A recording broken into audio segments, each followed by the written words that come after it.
అయ్యా తండ్రి, ఈ పరిశుద్ధ ఆధారం తండ్రి, మేము ఎలాగో తండ్రి ఈ సామాజిక మాధ్యమంలో కూడుకుని తండ్రి మీరు చిన్న పరిశుద్ధ గ్రంథంలో పంచలేఖనం తెలుసుకుంటే తండ్రి ఈ బైబిల్ అధ్యయనం చేసే భాగ్యాన్ని ఇచ్చినందుకు మీకు నిండు కృతజ్ఞతలు చెల్లిస్తూ ఇప్పుడు ప్రతి ఒక్కరిని జ్ఞాపకం చేసుకోండి. ప్రస్తుతం వాక్యాన్ని బోధించిన సహోదరులు తగ్గ జ్ఞానాన్ని ఇవ్వండి. మాకు అర్థమయ్యే రీతిలో బోధించే సామర్థ్యానికి అనుగ్రహించండి. మేము కూడా తండ్రి వాక్యాన్ని విడిచిపెట్టుకుని వాక్యానుసరణ నడిచండి భాగ్యాన్ని మాకు అనుగ్రహించమని ఈ బైబిల్ తరగతి తండ్రి మీరు ముందు నడిపించి మీకు ఇష్టకరంగా మహింపగా నడిపించమని మా రక్షకుడు మీ ప్రియ కుమారుడైన నజరేయుడైన యేసుక్రీస్తు నామం పేరిట అడిగి పెట్టుకుంటున్నాం తండ్రి. ఆమేన్. అందరికీ వందనాలు. ప్రార్థన చేసేవారు వందనాలు. ఈ రోజు మనకి వాక్యాన్ని వివరించడానికి సహోదరు జాషువా గారు విశాఖపట్నం శ్రీకాంత్ సువార్థికులు అందుబాటులో ఉన్నారు. అందరూ జాగ్రత్తగా వాక్యాన్ని నేర్చుకొని డౌట్స్ ఏమైనా ఉంటే నోట్ చేసుకోండి. క్లాస్ అనంతరం క్లారిఫికేషన్ ఇస్తారు బ్రదర్. క్లోజింగ్ ప్రేయర్ కూడా బ్రదర్ కాల్ చేసి క్లోజ్ చేస్తారు. నాకు సిగ్నల్ ఉంటే కనెక్ట్ అవుతాను. బావ రోల్ నంబర్స్ తీసుకున్నారా? నేను స్క్రీన్ షాట్స్ తీసుకుంటున్నాను. ఎవరెవరు జాయిన్ అవుతున్నారు అటెండెన్స్.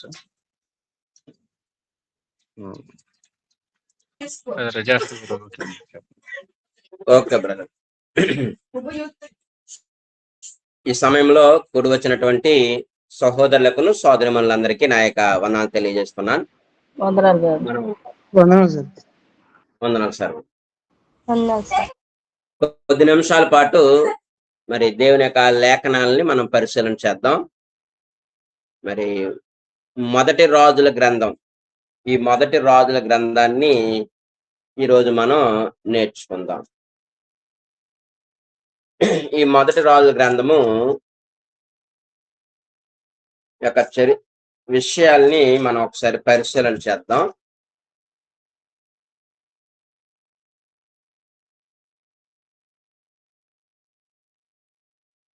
ఈ మొదటి రాజుల గ్రంథంలో రాజుల చరిత్ర మనకి స్పష్టంగా కనబడుతూ ఉంది. ఈ మొదటి రాజుల గ్రంథము, రెండవ రాజుల గ్రంథము ఒకే పుస్తకంగా ఉండేది. కాలక్రమేణా ఏం చేశారంటే 2 భాగాలుగా దీన్ని విభజన చేశారు. దావీదు యొక్క చివరి గడియలను, ఇశ్రాయేలు రాజు అయినటువంటి అహబు మరణం వరకు ఈ మొదటి రాజుల చరిత్ర అనేది మనకి ఈ గ్రంథంలో కనబడుతూ ఉంది. ఇంచుమించుగా 120 సంవత్సరాల యొక్క చరిత్ర ఈ మొదటి రాజుల గ్రంథంలో మనకి కనబడుతూ ఉంది. అయితే రచయిత ఇర్మియా అని అంటారు. అది వాస్తవమా కాదో మనకు తెలియదు, కానీ ఇర్మియా రచించి ఉండొచ్చు అన్నటువంటి ఒక క్వశ్చన్ మార్క్ తోనే ఆ ప్రశ్న అనేది ఉంది. కాలం ఏంటంటే క్రీస్తుకు పూర్వము 560 550 సంవత్సర మధ్య కాలంలో ఈ పుస్తకాన్ని వ్రాసినట్లుగా మరి చరిత్రకారులు మనకు తెలియజేస్తూ ఉన్నారు. అయితే ఈ రాజుల గ్రంథము, అదే రాజుల గ్రంథము మరియు ప్రవక్తల గ్రంథము అని 2 మనకి ఇందులో కనబడతాయి. అంటే చరిత్ర వేరు, రాజుల గ్రంథాలు వేరు, ప్రవక్తల గ్రంథాలు వేరు. రాజుల గ్రంథంలో రాజులు ఏమి చేశారో అనే విషయాల్ని ఈ రాజుల గ్రంథంలో మనకి కనబడుతూ ఉంటాయి. ఇప్పుడు ప్రవక్తల గ్రంథాలు ఉన్నాయి. ఇర్మియా అని, యెహెజ్కేల్ అని, యెషయా అని, ఆమోస్ అని, ఇలాగా చాలా మంది ప్రవక్తలు, చిన్న ప్రవక్తలు, పెద్ద ప్రవక్తలు అని అంటారు. ఇప్పుడు ఈ ప్రవక్తల గ్రంథాల్లో ప్రజల యొక్క పరిస్థితి ఎలాగుందో ఆ ప్రవక్త అక్కడ తెలియచేస్తున్నట్టుగా మనకి ప్రవక్తల గ్రంథాల్లో మనకి స్పష్టంగా కనబడుతూ ఉంటారు. అయితే ఈ రాజు గ్రంథాల్లో మాత్రం రాజు ఏం చేశాడు, రాజు ఎలా పరిపాలించాడు, లేకపోతే రాజు యొక్క పాటలు ఏమిటి, ఈ విషయాలు ఈ రాజుల గ్రంథంలో మనకి స్పష్టంగా కనబడుతూ ఉంటాయి. అయితే ఈ ఈ చరిత్ర, ఈ మొదటి రాజుల చరిత్ర, అయితే ఈ మొదటి రాజులు గ్రంథము ఎందుకు రాయబడింది అనేది మనం ఆలోచన చేస్తే, ఒకటి ఇశ్రాయేలు రాజ్యము ఎలాగా విడిపోయిందో అనేది మనకి తెలియజేయటానికి, మరొకటి ఏంటంటే సొలొమోను యొక్క వైభవము, సొలొమోను రాజు యొక్క వైభవము ఆయన ఎలాగుందో అనేది ఆ విషయాలు ఈ మొదటి రాజుల గ్రంథంలో మనకి కనబడతాయి. అంటే రాజ్యము 2 భాగాలుగా విభజన జరుగుతుంది. ఆ 2 భాగాలుగా ఏ విధంగా విభజన జరిగిందో ఆ విషయాల్ని ఈ మొదటి రాజుల గ్రంథంలో మనం స్పష్టంగా చూడగలుగుతాం. ఒకటి గమనించండి.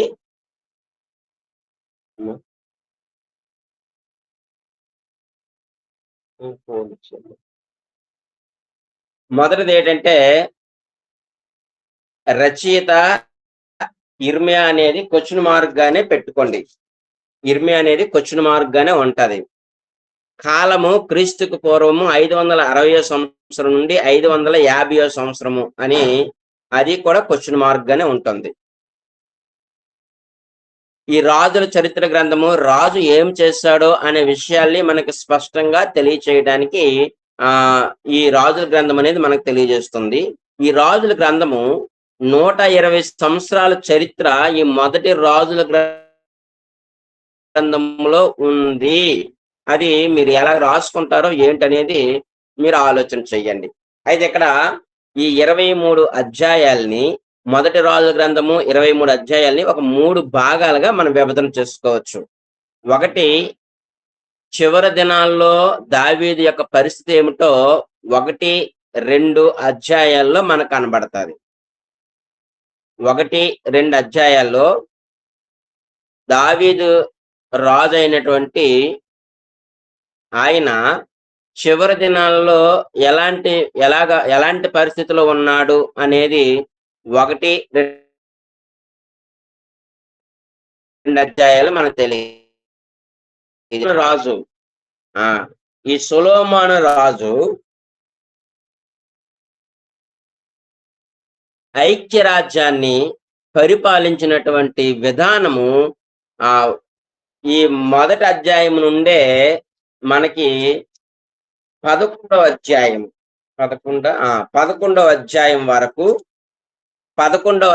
వరకు మనకి కనబడుతూ ఉంది. 1-2 అధ్యాయాల్లో దావీదు చివరి పరిస్థితి మనకి వివరిస్తూ ఉంది.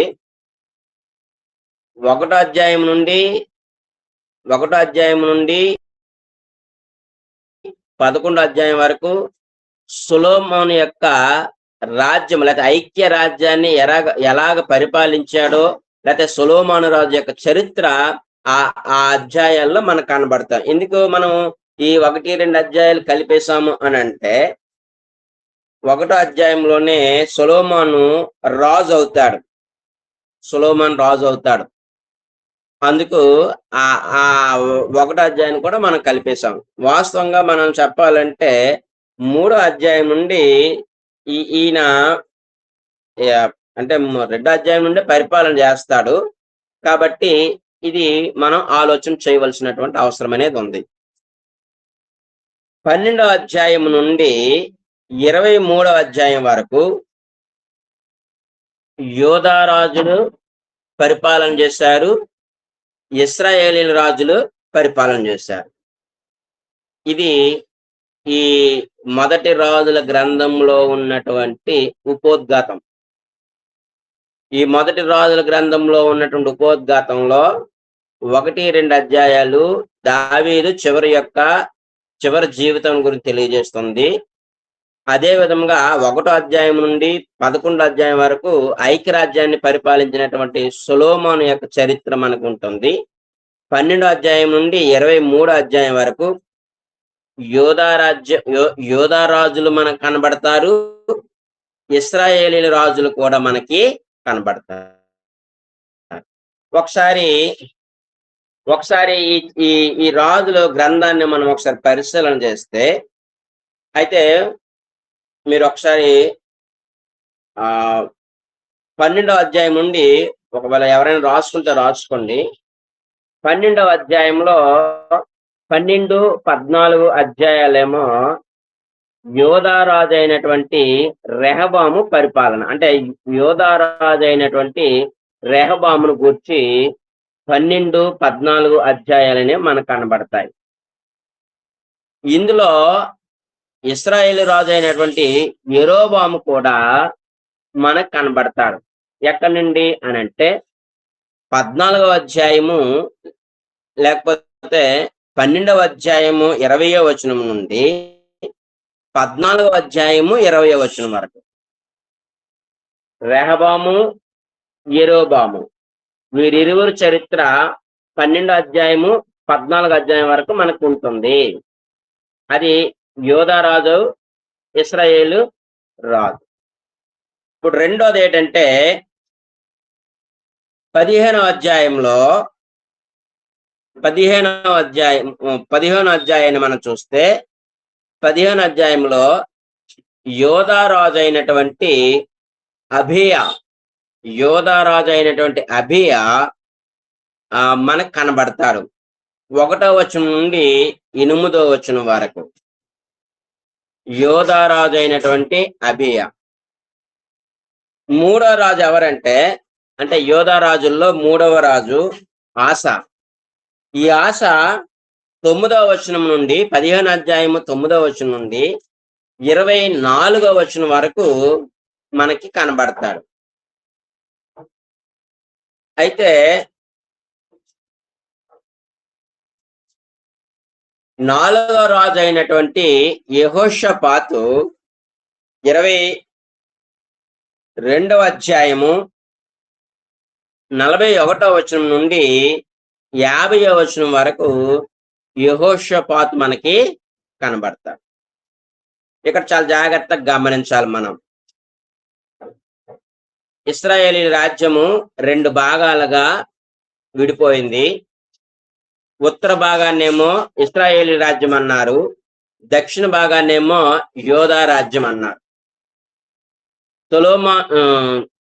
సౌలు, దావీదు, సొలొమోను ఈ 3 రాజులు ఐక్యరాజ్యాన్ని పరిపాలించారు. సొలొమోను మరణం తరువాత రెహబాము కాలం నాటికి ఏం జరిగిందంటే రాజ్యము 2 భాగాలుగా విడిపోయింది. అప్పుడు రాజ్యము యోధానికి యోధా రాజులు ఎవరెవరు అని మనం ఆలోచన చేస్తే 1 రెహబాము. 1వ రాజు ఎవరంటే రెహబాము. మీరు రాసుకోండి పక్కన.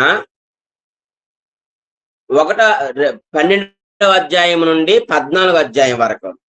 2వ రాజు అబీయా 15వ అధ్యాయము 1 నుండి 8 వచనాలు. 3వ రాజు ఆసా 15వ అధ్యాయము 9వ వచనం నుండి 24వ వచనం వరకు. 4వ రాజు యెహోషాపాతు. ఈ యెహోషాపాతు 22వ అధ్యాయము 41వ వచనం నుండి 50వ వచనం వరకు యెహోషాపాతు అంటే ఈ మొదటి రాజుల గ్రంథంలో యోధా రాజులు 4 మనకి కనబడుతూ ఉన్నారు. ఇది మీరు స్పష్టంగా మీ బైబిల్లోనో లేకపోతే నోట్స్ లోనో మీరు స్పష్టంగా రాసుకోవాలి. ఇప్పుడు రెండోది ఏంటంటే ఇశ్రాయేలీ రాజ్యం. ఈ ఇశ్రాయేలీ రాజ్యంలో మొట్టమొదటి రాజు యెరోబాము. 12వ అధ్యాయము 40వ వచనం నుండి 20వ వచనం నుండి 14వ అధ్యాయము 20వ వచనం వరకు 14వ అధ్యాయం 20వ వచనం వరకు యెరోబాము పరిపాలిస్తున్నట్టుగా మనకు కనబడుతుంది. అది ఇశ్రాయేలీలో మొదటి రాజు. ఇప్పుడు రెండో రాజు ఎవరు అని అంటే 2వ రాజు నాదాబు. ఈయన 15వ అధ్యాయము 25వ వచనం నుండి 28వ వచనం వరకు మనకు కనబడుతూ ఉన్నాడు. నాదాబు అనేటువంటి రాజు ఇశ్రాయేలీల 2వ రాజు. మూడో రాజు బయేషా. ఈ బయేషా 15వ అధ్యాయము 28వ వచనం లేదా 27వ వచనం నుండి 27వ వచనం నుండి 16వ అధ్యాయము 7వ వచనం వరకు బయేషా గురించినటువంటి సంగతులు మనకు కనబడుతూ ఉన్నాయి. ఈయన మూడవ రాజు, ఇశ్రాయేలీలు మూడవ రాజు బయేషా. ఇప్పుడు నాలుగవ రాజు ఏలా. ఈ ఏలా 16వ అధ్యాయము 6వ వచనం నుండి 14వ వచనం వరకు, 6వ వచనం నుండి ఏలా రాజాయను అనే మాట ఉంటుంది. లేకపోతే 8వ వచనం బయేషా కుమారుడని ఏలా తిర్సానందు ఏలను ఆరంభించి 2 సంవత్సరాలు వెళ్ళాడు అని 8వ వచనం నుండి మనం వేసుకోవచ్చు, లేదా 6వ వచనం నుండే వేసుకోండి, తప్పేముంది. 14వ వచనం వరకు ఎవరు అంటే ఏలా అనేటువంటి ఇశ్రాయేలు రాజు పరిపాలిస్తున్నాడు, 4వ రాజు. 5వ రాజు జిమ్రీ. 16వ అధ్యాయంలోనే 9వ వచనము నుండి 20వ వచనం వరకు ఈయన జిమ్రీ. ఈయన ఎవరంటే జిమ్రీ. 6వ రాజు ఒమ్రీ. ఈ ఒమ్రీ 16వ అధ్యాయము 16వ వచనము నుండి 16వ అధ్యాయము 16వ వచనం నుండి 28వ వచనం వరకు 28వ వచనం వరకు 6వ రాజు అయినటువంటి ఒమ్రీ పరిపాలిస్తున్నట్టుగా మనం చూస్తూ ఉన్నాం. 7వ రాజు ఎవరంటే అహాబు. ఈ అహాబు 16వ అధ్యాయము 29వ వచనం నుండి 22వ అధ్యాయము 40వ వచనం వరకు మనకు కనబడతాడు ఈ అహాబు రాజు. మొదటి రాజుల గ్రంథంలో యోధా రాజులేమో 4 పరిపాలన చేస్తారు. ఈ ఇశ్రాయేలీల రాజులేమో 7 పరిపాలన చేస్తారు. యోధా రాజులు ఎవరెవరో మనం ఆలోచన చేస్తాం, ఇశ్రాయేలీ రాజులు ఎవరెవరో మనం ఆలోచన చేస్తాం. ఇది 3 భాగాలుగా ఉన్నటువంటి మొదటి రాజుల గ్రంథం యొక్క ఉపోద్ఘాతం. మరొకసారి 1-2 అధ్యాయాలేమో దావీదు చివరి దినాలకు సంబంధించిన సంగతులు ఉన్నాయి. మొదటి అధ్యాయం నుంచి 11వ అధ్యాయం వరకేమో సొలొమోను యొక్క జీవిత చరిత్ర లేదా సొలొమోను రాజును గురించిన సంగతులు ఉన్నాయి. 12వ అధ్యాయం నుండి 16వ అధ్యాయం వరకు లేకపోతే 14వ అధ్యాయం వరకు రెహబాము గురించి, తర్వాత ఏమో రెహబాము కుమారుడైనటువంటి అబియాము గురించి, అబియాము కుమారుడైనటువంటి ఆసాను గురించి, ఆశా కుమారుడైనటువంటి యెహోషాపాతు గురించి ఈ మొదటి రాజుల గ్రంథంలో మనకు కనబడుతున్నాయి. ఇది యోధా రాజుల గురించినటువంటి సంగతి. అదే ఇశ్రాయేలు రాజుల గురించి మనం ఆలోచన చేస్తే రెహబాము, అదేవిధంగా నాదాబు, బయేషా, ఏలా, జిమ్రీ, ఒమ్రీ, అహాబు, ఈ 7 కూడా ఈ మొదటి రాజుల గ్రంథంలో ఉన్నటువంటి ఇశ్రాయేలీల రాజులు. ఇది మొదటి రాజుల గ్రంథం యొక్క ఉపోద్ఘాతము. అయితే ఇప్పుడు మనం మొదటి అధ్యాయం వద్దాం. అందరూ కూడా మొదటి అధ్యాయం చూడండి. మొదటి అధ్యాయంలో సొలొమోను దావీదు బహువృద్ధుడైపోయాడు. సేవకులు ఎన్ని బట్టలు కప్పినా సరే అతనికి వెట్ట కలగట్లేదు. అప్పుడు దావీదుకి అభిషేకు అనే షునేమిరాల్ని అతనికి పరిచర్య చేయటానికి ఏం చేశారంటే ఆమెను తీసుకొని వచ్చి ఆ దావీదు రాజుని చక్కగా చూడటానికి, అతని దగ్గర ఉండటానికి, పరిచర్య చేయటానికి వారు ఏర్పాటు చేశారు. అది మొదటి అధ్యాయంలో ఉన్నటువంటి మరొక సంగతి. మరొక సంగతి ఏంటంటే యాజకుడైనటువంటి సాదోకు, యెహోయాదా కుమారుడైనటువంటి బెనాయా, ప్రవక్త అయినటువంటి నాతాను, షిమియా వీళ్ళందరూ అదోనీతో కలిసిపోయి ఏం చేశారంటే కలుసుకొని ఉన్నారు. ఈ హగ్గీతు అన్నటువంటి ఆయన ఒకసారి 5వ వచనం చూడండి. హగ్గీతు కుమారుడైనటువంటి అదోనియా గర్వించిన వాడై నేనే రాజును అనుకొని రథములను గుర్రపు రౌతులను తనకు ముందుగా పరిగెత్తుటకు 50 మంది మనుషులను ఏర్పరచుకున్నాడు. అంటే అదోనియా అన్నటువంటి దావీదుకి పుట్టినటువంటి ఒక కొడుకు ఏం చేశారంటే తానే రాజుగా అని ఒక 50 మందిని పరిగెత్తడానికి ఏం చేశారంటే ముందుగా వాళ్ళని పెట్టుకున్నాడు. అయితే ఈ కార్యక్రమానికి ఈయన్నేమో రాజుగా అభిషేకం చేయడానికి వీళ్ళు ఏం చేశారంటే మిగతా వాళ్ళందరినీ పిలిచారు, కానీ ప్రవక్త అయిన నాతాన్ని పిలవలేదు. ఈ బెనాయాను లేకపోతే దావీదు సూర్యుని అతడు సహోదరుడైనటువంటి సొలొమోను పిలవలేదు అని 10వ వచనంలో మనకి ఇక్కడ స్పష్టంగా కనబడుతూ ఉంది. అప్పుడు ఈ 1వ అధ్యాయంలోనే బెత్షెబా దావీదుతో మాట్లాడుతూ నువ్వు నాకు మాట ఇచ్చావు కదా, కాబట్టి ఈ ప్రమాణాన్ని నువ్వు నెరవేర్చాలి అనే విషయాన్ని ఇక్కడ స్పష్టంగా తెలియజేస్తుందండి.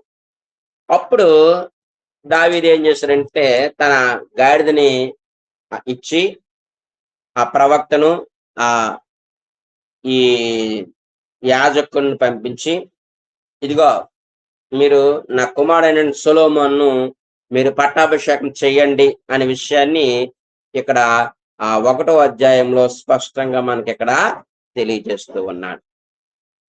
మొదటి అధ్యాయంలో ఒక 2 సంగతులు మనకు కనబడుతున్నాయి.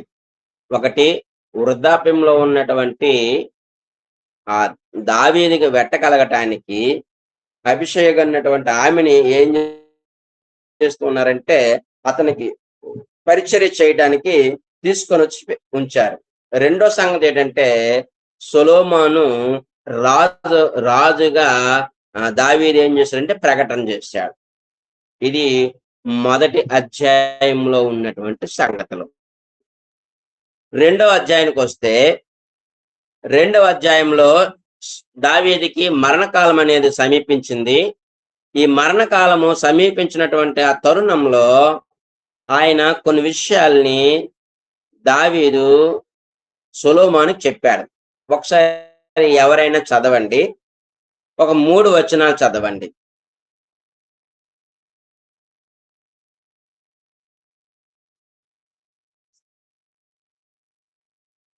లేకపోతే దావీదునకు మరణకాలము సమీపింపగా అతడు తన కుమారుడైన సొలొమోనుకు ఇలాగూ ఆజ్ఞ ఇచ్చెను. లోకులందరూ పోవలసిన మార్గమున నేను పోవుచున్నాను, కాబట్టి నీవు ధైర్యం తెచ్చుకొని నిబ్బరము కలిగి నీ దేవుడైన యెహోవా అర్పించిన దానిని కాపాడి ఆయన మార్గములను అనుసరించిన ఎడల నీవు ఏ పని పూనుకొనెను, ఎక్కడ తిరిగినను అన్నిటిలో వివేకముగా నడుచుకుందువు. మోషే ధర్మశాస్త్రంలో రాయబడి ఉన్న దేవుని కట్టడలను ఆయన నియమించిన ధర్మములన్నిటినీ ఆయన న్యాయ విధులను శాసనములను గైకొను.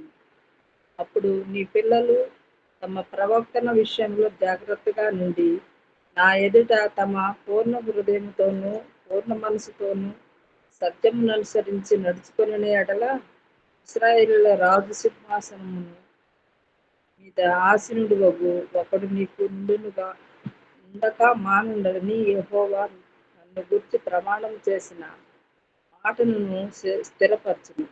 అయితే చాలమ్మా, థ్యాంక్ యూ. దావీదునకు మరణకాలము సమీపించగా అంటే దావీదు చివరి మాటలు 1వ వచనం నుండి 11వ వచనం వరకు దావీదు యొక్క చివరి మాటలు ఉన్నాయి. ఎవరైనా చనిపోయే ముందు ఆ మాట్లాడినటువంటి మాటలకి చాలా విలువైనటువంటి సంగతి అనేది ఉంటుంది. ఆ మాటలకు విలువ అనేది ఉంటుంది. సొలొమోను పిలిపించాడు, రాజా బాబు, లోకులందరూ పోవలసిన మార్గమున నిన్ను పోవచ్చున్నాను.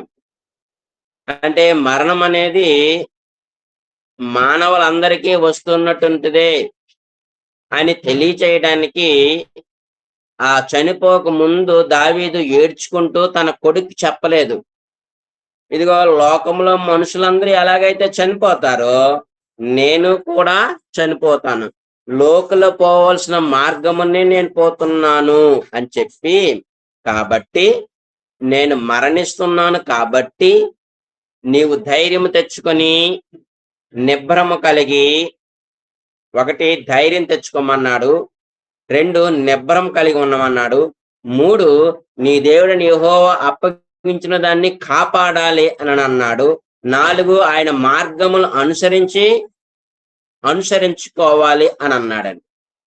నువ్వు అనుసరించిన ఎడలా నువ్వు ఏ పని పూనుకొనినను ఎక్కడ తిరిగినను అన్నింటిలో నువ్వు వివేకముగా నడుచుకుంటావు. ధైర్యంగా ఉండాలి, నిబ్రం కలిగి ఉండాలి, యెహోవా అప్పగించిన దాన్ని కాపాడాలి, ఆయన మార్గాలను అనుసరించాలి అని 4 సంగతులు చెప్పి నువ్వు ఎక్కడికి వెళ్ళినా సరే, నువ్వు ఏ పని చేసినా సరే దేవుడు నిన్నేం చేస్తాడంటే వివేకం ఇచ్చి నువ్వు వెళ్ళినటువంటి పనిని ఆయన పూర్తి చేస్తాడు అనే విషయాన్ని ఇక్కడ దావీదు స్పష్టంగా సొలొమోనుకి తెలియజేస్తూ ఉన్నాడు. నువ్వే కాదు, నీ పిల్లలు ఇదిగో ఇలాంటి మంచి ప్రవర్తన కలిగి జీవిస్తే ఇశ్రాయేల్ మీద రాజు ఖచ్చితంగా ఉంటాడు అనే విషయాన్ని ఇక్కడ స్పష్టంగా తెలియజేస్తూ ఉన్నాడు. అయితే ఇక్కడ కొన్ని సంగతులు కూడా తెలియజేశారండి. ఆ రాజుకి వచ్చినప్పుడు కష్టకాలం వచ్చినప్పుడు ఆ కష్టకాలంలో ఆదుకున్నటువంటి వారిని నువ్వు ఆదుకోవాలి అనే విషయాన్ని ఇక్కడ తెలియజేశాడు. ఎవరు ఉన్నారంటే బర్జిల్లయి అనేటువంటి ఒక ఆయన ఉన్నాడు. ఆయన విషయాల్లో, నాయన నా కొడుక నువ్వేం చేయాలంటే ఆ బర్జిల్లయిని నువ్వు కాపాడాలి. నీ సహోదరుడైనటువంటి అబ్షలోము ముందర నుండి నేను పారిపోతున్నప్పుడు ఇదిగో ఈయన నాకు సహాయం చేశాడు, ఇదిగో నువ్వు ఈయన పట్ల సహాయం చేయాలని బర్జిల్లయి బిడ్డల్ని వారికి అప్పగించాడు. అదే విధంగా అదే సందర్భంలో ఇదిగో బెన్యామీను అనేటువంటి గెరా కుమారుడైనటువంటి బహూరీము ఊరువాడైనటువంటి షిమియా కూడా ఒకడు ఉన్నాడు. వాడు ఇదిగో నన్ను చాలా మాటలు దూషించాడు, నన్ను శపించాడు, వాడి విషయంలో కూడా నువ్వు వివేకంగా ప్రవర్తించు అనే విషయాలను కూడా ఆ వచనాల్లో చెప్పినట్లుగా మనం స్పష్టంగా చూస్తూ ఉన్నాం. ఈ 2వ అధ్యాయంలో దావీదు యొక్క మరణాన్ని మనం చూస్తూ ఉన్నాము. అదే విధముగా ఈ 12వ వచనం నుండి మిగతా విషయాల్ని మనం ఆలోచన చేస్తే, మిగతా వచనాల్ని మనం పరిశీలన చేస్తే సొలొమోను రాజ్యము స్థిరపడినట్లుగా మనకు కనబడుతూ ఉంది. 12వ వచనం నుండి 25వ వచనం వరకు మనం ఆలోచన చేస్తే అదోని అన్నటువంటి తన సహోదరుడు చంపించాడు. 2 ఈ యొక్క యాజకత్వాన్ని ఏం చేశారంటే మార్పించాడు. అబ్యాతారును ఒకసారి 27వ వచనంలో అబ్యాతారును యెహోవాకు యాజకుడిగా ఉండకుండా తీసివేసి అని అన్నాడండి. అంటే యాజకత్వాన్ని మార్పు చేశాడు. ఎవరు? సొలొమోను. 3 యోవాబుని చంపించాడు. 3వది ఏంటంటే 28వ వచనం నుండి 34వ వచనంలో ఎవరు ఉంటారంటే యోవాబు ఉంటాడు, సైన్యాధిపతి అయిన యోవాబు. ఆ యోవాబుని సొలొమోను ఏం చేశాడంటే చంపించాడు. 35వ వచనంలో బెనాయాను అదేవిధంగా సాదోకును, బెనాయాన్నేమో సైన్యాధిపతిగా నియమించాడు, సాదోకునేమో యాజకుడిగా నియమించాడు. 46వ వచనంలో అంటే ఆ ముందున ఉన్నటువంటి 36 నుండి 46వ వచనాల్లో షిమి మరణించడం అనేది మనకు కనబడుతూ ఉంది. ఈ ఈ విషయాలను బట్టి ఇలాగా ఉండడాన్ని బట్టి సొలొమోను రాజ్యము ఏమైందంటే స్థిరపడింది. ఒకటి, అదోనియా అన్నటువంటి రాజు, నేనే రాజును అనుకుని ముందుగా పట్టాభిషేకం చేసుకున్నటువంటి అదోనియాన్ని చంపించాడు. 2, యాజకత్వాన్ని ఏమో మార్చేశాడు. సాధువుగా ఉన్నటువంటి ఆ యాజకుడిని ఏం చేశాడంటే అభ్యతారుగా ఉన్నటువంటి ఆ యాజకుని తీసేసి సాధువుని నియమించాడండి. ఎందుకంటే ఈ అభ్యతారు అదోనియాతో కలిసిపోయాడు కాబట్టి యాజకత్వాన్ని మార్పించారు. 3వది ఏంటంటే యోవాబు, అంటే దావీదు సైన్యాధిపతి యోవాబు కూడా అతనితో అదోనియాతో కలిసిపోయాడు కాబట్టి అతన్ని కూడా ఏం చేశాడంటే చంపించాడు. తర్వాత ఏమో బెనాయాన్ని సైన్యాధిపతిగా నియమించాడు, సాదోకునేమో యాజకుడిగా నియమించాడు, షిమీనేమో చంపించాడు. ఈ ఈ ఈ కారణాలు ఇలాగ జరగడాన్ని బట్టి సొలొమోను రాజ్యం ఏమైందంటే స్థిరపడింది అనే విషయాన్ని ఇక్కడ మనకు స్పష్టంగా కనబడుతూ ఉంది. అది 2వ అధ్యాయంలో ఉన్నటువంటి సంఘటన. ఇప్పుడు 3వ అధ్యాయంలో ఒకటి, సొలొమోను ఫరో కుమార్తెను పెళ్లి చేసుకుంటాడు. అసలు వాస్తవానికి దేవుడు ఏం చెప్పారంటే మీరు ఐగుప్తు దేశానికి వెళ్ళొద్దు, అసలు ఐగుప్తు గురించినటువంటి ఆలోచన చెయ్యొద్దు అనే విషయాన్ని తెలియజేశాడండి. ఒకసారి చూడండి,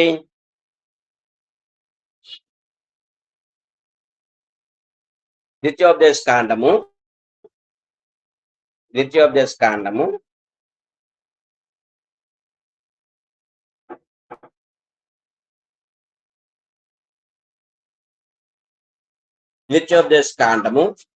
17వ అధ్యాయము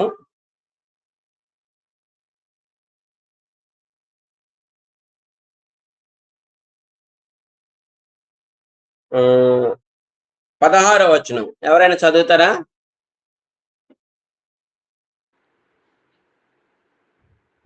అతడు గుర్రములను విస్తారంగా సంపాదించుకొనవలదు, తాను గుర్రములను హెచ్చుగా సంపాదించుకొనుటకు గాను జనులు ఐగుప్తునకు తిరిగి వెళ్ళనీయకూడదు. ఏలయనగా యెహోవా ఇక మీదట మీరు ఈ త్రోవను వెళ్ళకూడదని మీతో చెప్పాను. చాలమ్మా, మీరు ఈ త్రోవలోకి వెళ్ళకూడదు, ఐగుప్తు ఊస ఎత్తకూడదు అని దేవుడు ఏం చేశాడంటే ఖరాఖండిగా చెప్పాడండి. అనేక మంది స్త్రీలను వివాహం చేసుకోకూడదు అని చెప్పాడండి. ఆ కింద వచనాల్లో 17వ వచనంలో తన హృదయం తొలగిపోకుండానట్లు అతడు అనేక స్త్రీలను వివాహం చేసుకొనకూడదు, వెండి బంగారాలని బాగుగా సంపాదించకూడదు అని ఇలాంటి విషయాల్ని దేవుడు ముందుగానే చెప్పాడండి. అయినా సరే సొలొమోను పాపం చేయడానికి మరొక కారణం ఏంటంటే ఫరో కుమార్తెను వివాహం చేసుకోవడం. అతనికి అల్లుట అవ్వటం. ఐగుప్తు రాజు అయినటువంటి ఫరో కుమార్తెను అతను పెళ్లి చేసుకొని అతనికి అల్లుడయ్యాడు. అయితే 4వ వచనం నుండి 15వ వచనం వరకు దేవుడు గిబియాలో సొలొమోనుకి ప్రత్యక్షమై నీకేం కావాలో అడుగు అని దేవుడు అతన్ని కోరుకోవటం, లేకపోతే సొలొమోను నీకేం కావాలని దేవుడు అడగటం. 4వ వచనం నుండి 15వ వచనం వరకు.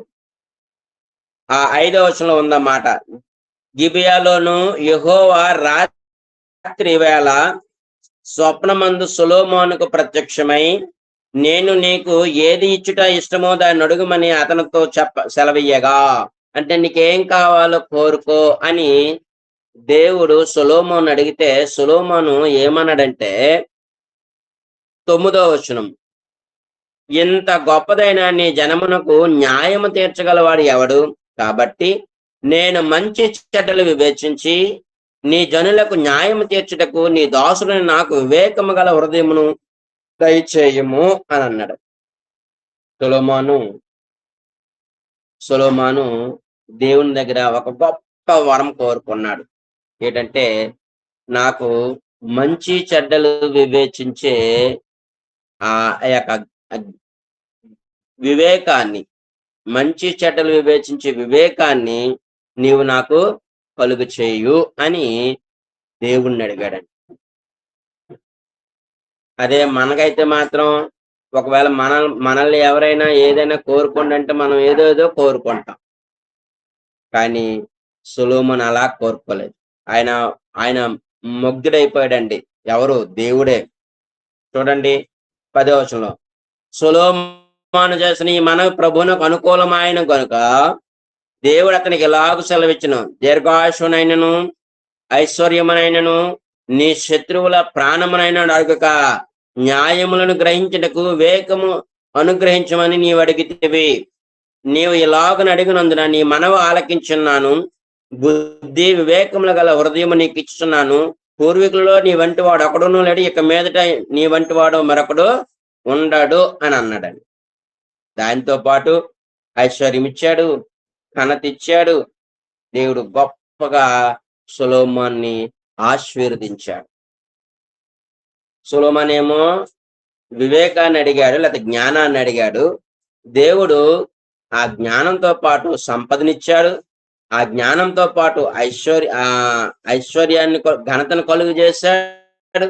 ఇదండి, అంటే మనం అడిగినటువంటి కోరికలు ఒకవేళ దేవుని దృష్టికి న్యాయంగా ఉంటే దేవుడు మనకేం చేస్తారంటే సహాయం చేస్తాడు. ఇది 15వ వచనం వరకు ఉన్నటువంటి సంగతి. 16వ వచనం నుండి 28వ వచనం వరకు దేవుడు జ్ఞానం ఇచ్చాడు, లేకపోతే వివేకము కలిగినటువంటి జ్ఞాన హృదయం ఇచ్చాడు అని తెలియటానికి ఒక చిన్న సమస్య అనేది అక్కడ 16వ వచనంలో మనకు కనబడుతూ ఉంది. అదేమిటి అని అంటే, సొలొమోను ఇద్దరు స్త్రీలకి, అంటే వేశ్యలైనటువంటి స్త్రీలకి తీర్పు తీర్చాడండి. అది గొప్ప సంగతి. అది 16వ వచనం నుండి 28వ వచనం వరకు మనకి ఇక్కడ కనబడుతూ ఉంది. కాబట్టి 3వ అధ్యాయంలో 1 అల్లుడు అవటం, 2 దేవుడికి ప్రార్థన దేవుడు నీకేం కావాలని అడిగినప్పుడు వివేకము కలిగిన హృదయం కావాలని సొలొమోను కోరుకోవటం, 3 ఇద్దరు వేశ్య స్త్రీలకు తీర్పు తీర్చటం. ఈ 3 సంగతులు ఈ 3 అధ్యాయంలో మనకి స్పష్టంగా కనబడతాయి. ఇప్పుడు 4వ అధ్యాయంకి వస్తే, 4వ అధ్యాయంలో సొలొమోను యొక్క అధిపతులు మనకు కనబడతారు.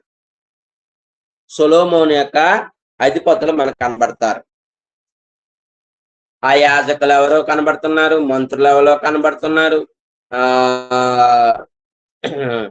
ఈ గృహ నిర్వాహకులు ఎవరో కనబడుతున్నారు. ఇవన్నీ కూడా 1 నుండి 6 వచనాల్లో సొలొమోను యొక్క అధిపతులు అనేది మనకు కనబడుతూ ఉన్నారు. 7వ వచనం నుండి 20వ వచనం వరకు మనం చూస్తే 12 నెలలలో ఆహారాన్ని ఎవరెవరు తీసుకురావాలో, ఏ నెలలో తీసుకురావాలో ఆ విషయాలన్నీ కూడా ఇక్కడ మనకు స్పష్టంగా కనబడుతూ ఉన్నాయి. ఈ మొదటి రాజుల గ్రంథం 4వ అధ్యాయంలో ఏ నెల ఎవరు ఆహారాన్ని ఈ సొలొమోనుకి అందించాలి, ఆ విషయాల్ని ఇక్కడ మనకి స్పష్టంగా కనబడుతూ ఉన్నాయి. 21వ వచనాన్ని చూస్తే 21వ వచనం నుండి 28వ వచనం వరకు ఒక్కొక్క దినానికి సొలొమోను యొక్క భోజన సామాగ్రి ఏమిటో అక్కడ మనకి స్పష్టంగా కనబడుతుంది. 22వ వచనం చూడండి. ఒక్కొక్క దినమునకు సొలొమోను భోజనపు సామాగ్రి ఎంత అనగా 600 తులముల సన్నపు గోధుమ పిండియు 1200 తూముల ముతక పిండియు క్రొవ్వున ఎడ్లు 10 విడి ఎడ్లు 20 100 గొర్రెలను ఇవయుగాక ఎర్ర దుప్పులను జంకలను క్రొవ్విన బాతులను తేబడెను. అంటే ఒక్కరోజు భోజనానికండి. చూడండి అక్కడ అన్నాడు ఒక్కొక్క దినమునకు సొలొమోను యొక్క భోజనం ఎంత ఉందో చూడండి. అలాగా 12 నెలలు 12 మంది అధిపతులకి ఆయా ప్రదేశాల నుండి ఆహారం అనేది తీసుకుంటూ రావాలి. అంటే ఒక నెల వచ్చితే మళ్ళీ 11 నెలల వరకు గొర్రెల్ని మేకల్ని ఎడ్లని అన్ని బాగా పెంచాలి. మరి అంత దీనిగా సొలొమోను ఏం చేశాడంటే అధిపతులు గట్ట ఏర్పాటు చేసుకున్నాడు. 29వ వచనం నుండి 34వ వచనం వరకు సొలొమోను యొక్క జ్ఞానం గురించి అక్కడ మాట్లాడుతూ ఉన్నాడు. ఒకసారి ఆ వచనాలని మనం పరిశీలన చేద్దాం. దేవుడు జ్ఞానమును బుద్ధిని వర్ణింప సఖ్యము కాని వివేచన గల మనస్సును సొలొమోనుకు దయచేసెను. గనుక సొలొమోనుకు కలిగిన జ్ఞానము తూర్పు దేశస్థుల జ్ఞానము కంటెను ఐగుప్తీయుల దేశం అంతటి కంటే అధికముగా ఉండెను. అతడు సమస్తమైన వారి కంటే యజ్రాహీయుడైన ఏతాము కంటెను మహలోల కుమారులైన హేమాను కల్కోలు దర్ద అను వారి కంటెను జ్ఞానవంతుడై ఉండెను. గనుక అతని కీర్తి చుట్టూనున్న జనములన్నింటిలో వ్యాప్తితమాయెను. 1 తూర్పు దేశపు జ్ఞానుల కంటే జ్ఞానం కలిగిన వాడు. 2 ఐగుప్తీయుల జ్ఞానము కంటే జ్ఞానం కలిగినాడు. 3 ఆయన దగ్గర ఉన్నటువంటి వారిలో యజ్రాహీయుడైన ఏతాము కంటెను మహోలు కుమారుడైనటువంటి కుమారులైన హేమాను కల్కోలు దర్ద అను వారి కంటెను, అంటే 3 ఉన్నారు, వారి కంటెను జ్ఞానవంతుడిగా ఉన్నాడు. ఎవరు? సొలొమోను. అతడు 3000 సామెతలు రాశాడు, 1005 కీర్తనలు రాశాడు, ఇంకా వృక్షాల గురించి రాశాడు, జంతువుల గురించి రాశాడు. అంటే చూడండి ఎంత జ్ఞానం సొలొమోను. అది 4వ అధ్యాయంలో ఉన్నటువంటి సంగతులు. 5వ అధ్యాయంలో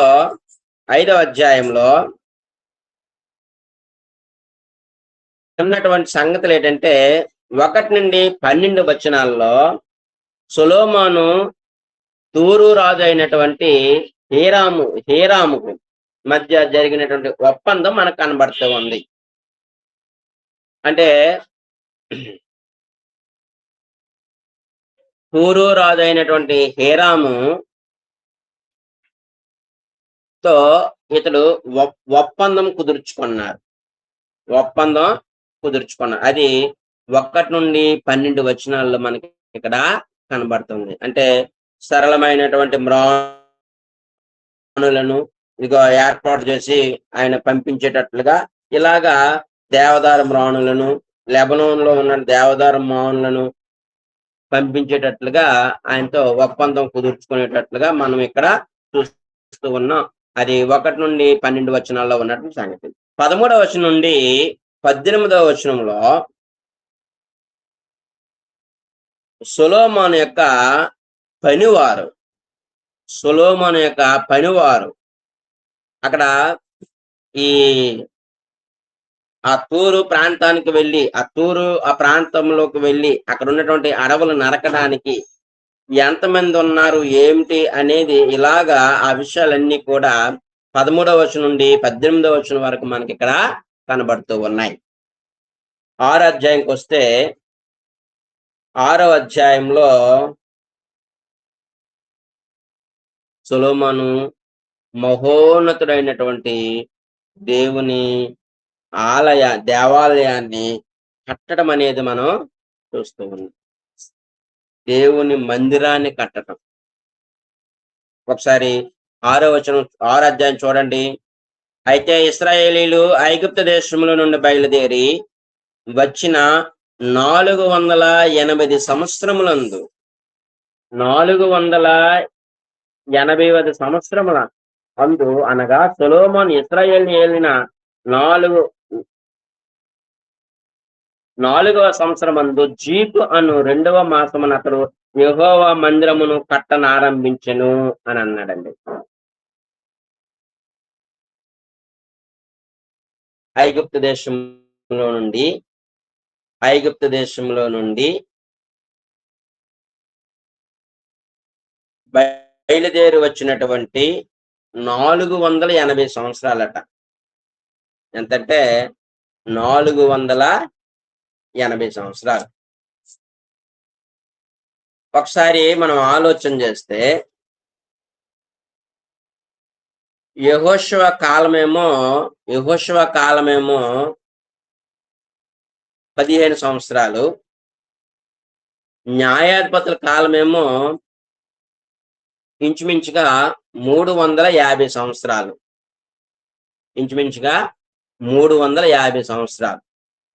న్యాయాధిపతుల కాలం తర్వాత రాజుల కాలం. ఈ రాజుల కాలం ఏమో 80 సంవత్సరాలు. మొదట సొలొమోనేమో సౌలేమో 40 సంవత్సరాలు, దావీదేమో 80 సంవత్సరాలు. అంటే ఈ యెహోషువ కాలము, న్యాయాధిపతుల కాలము, ఇదంతా 400 సంవత్సరాలు. వీళ్ళు పరిపాలన చేశారు కదా. రాజుల కాలం ఏమో 80 సంవత్సరాలు. మొత్తం ఎంత అయింది? 480 సంవత్సరాలు అయ్యింది. ఇక్కడ 6వ వచనంలో మనకి ఇక్కడ స్పష్టంగా తెలియజేస్తూ ఉన్నాడు. అప్పుడు సొలొమోను కాలంలో దేవుని యొక్క మందిరాన్ని ఏం చేశారంటే ఆయన కట్టడం ప్రారంభించారు. ఇక్కడ ఉన్నటువంటి ట్విస్ట్ ఏంటంటే దేవుని యొక్క ఆలయంలో ఆవరణంలో కాకుండా ఎక్కడైతే రాళ్ళను సిద్ధం చేస్తున్నారో ఆ సిద్ధం చేసినటువంటి అక్కడే ఆ డిజైన్ ఆ నెంబర్ వేసి దాన్ని ఇక్కడికి పంపించి ఈ మందిరం దగ్గరికి పంపించినట్లుగా మనం చూస్తూ ఉన్నాం. ఒకసారి 6వ అధ్యాయము 7వ వచనం చూడండి. అయితే మందిరము కట్టు సమయమున అది ముందుగా సిద్ధపరిచి తెచ్చిన రాళ్లతో కట్టబడెను.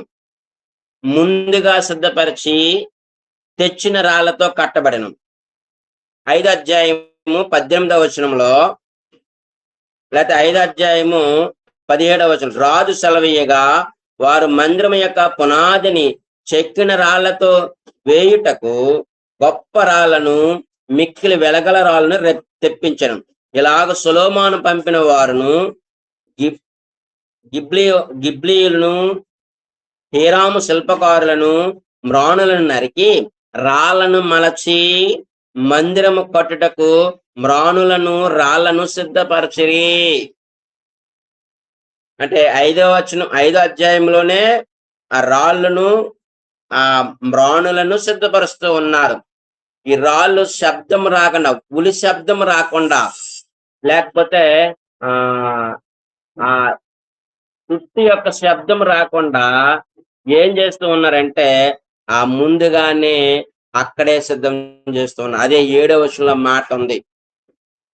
ముందుగా సిద్ధపరిచి తెచ్చిన రాళ్లతో కట్టబడిను మందిరము కట్టు స్థలమున సుత్తి, గొడ్డలి మొదలైన ఇనుప పనిముట్ల ధ్వని ఎంత మాత్రమును వినబడలేదు అని అన్నాడండి. అదండి 13వ వచనం వరకు ఆ విషయాలు మనకి కనబడుతూ ఉన్నాయి. అంటే 6వ అధ్యాయము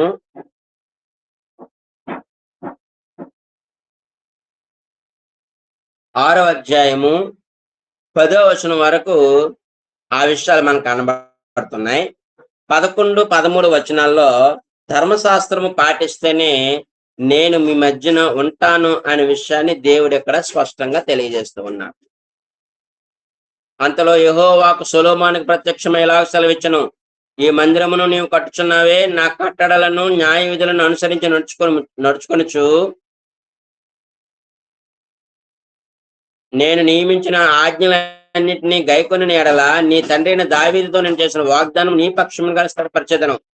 నా జనులను ఇశ్రాయేలును విడిచిపెట్టగా నేను వారి మధ్య నివాసము చేయుదును అని అన్నాడు, చేసేదను అని అన్నాడు.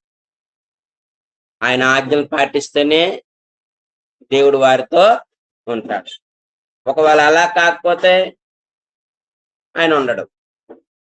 14వ వచనం నుండి 38వ వచనం వరకు మందిరం యొక్క నిర్మాణం గురించి అక్కడ తెలియజేస్తూ ఉన్నాడు. అది 6వ అధ్యాయంలో ఉన్నటువంటి సంగతి. ఇప్పుడు 7వ అధ్యాయంలో 1 నుండి 12 వచనాల్లో సొలొమోనేమో నగరాన్ని కట్టాడు. సొలొమోనేమో తన నివాసం చేసుకోవడానికి తన నగరాన్ని కట్టుకున్నట్టుగా 7వ అధ్యాయము 1 నుండి 12 వచనాల్లో మనకి కనబడుతూ ఉంది. 13వ వచనం నుండి 50వ వచనం వరకు మనం చూస్తే ఇది దేవాలయం యొక్క పని ముగింపు మనకు కనబడుతుంది. దేవాలయం యొక్క పని యొక్క ముగింపు కనబడుతుంది. ఈయన ఇల్లేమో 13 సంవత్సరాలు కట్టాడండి. 13 సంవత్సరాలు కట్టాడండి. దేవాలయం ఏమో 7 సంవత్సరాలు కట్టాడండి. దేవాలయం కట్టేటడికి ఎన్ని సంవత్సరాలు అంటే 7 సంవత్సరాలు కట్టాడు దేవాలయం. ఇది 8వ అధ్యాయంలో ఉన్నటువంటి సంగతి.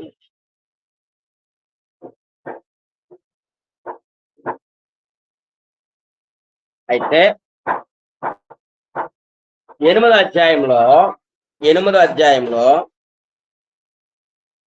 యెరూషలేము యొక్క దేవాలయాన్ని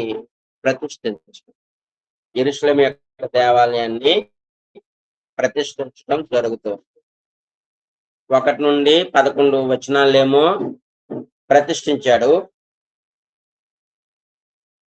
12వ వచనం నుండి 21వ వచనం వరకేమో ఇశ్రాయేలుని దీవించాడు, ప్రజల్ని దీవించాడు.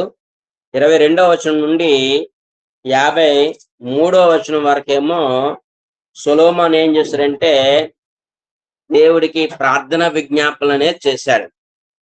54వ వచనం నుండి 61వ వచనం వరకేమో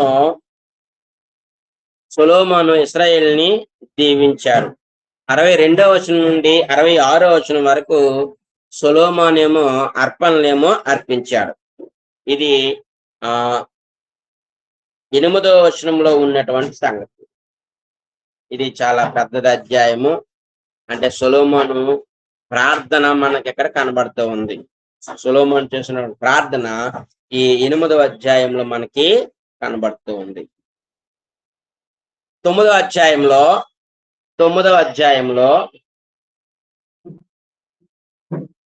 దేవుడు సొలొమోనుకి ప్రత్యక్షం అవటం, రెండవసారి ప్రత్యక్షం అవటం.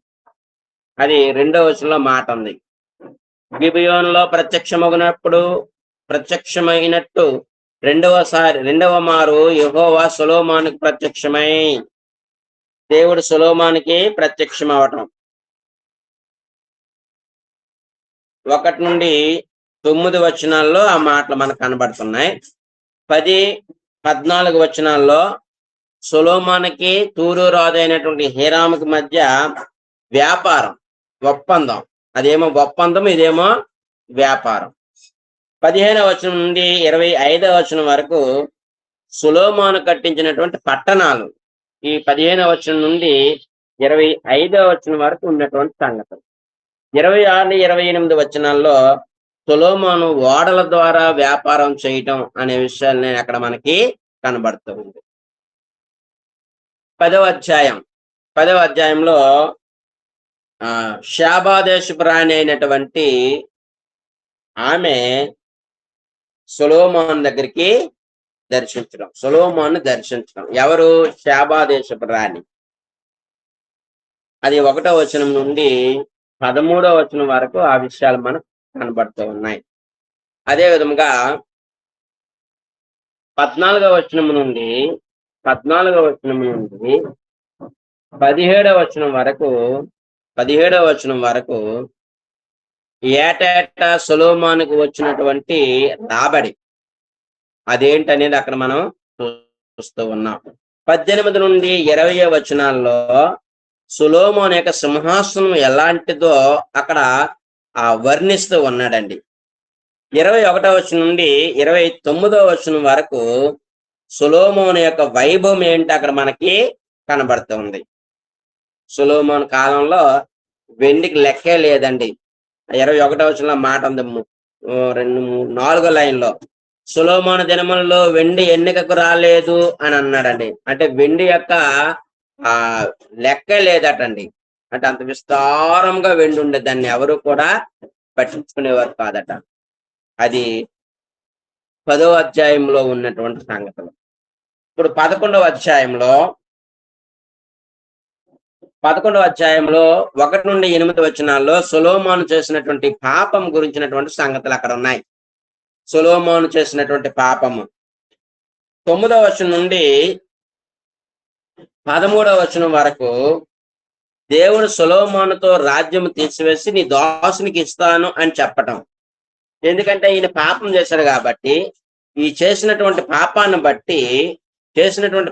బట్టి దేవుడు ఏం చేస్తున్నాడంటే రాజ్యాన్ని 2 భాగాలుగా చేసేస్తూ ఉన్నాడు.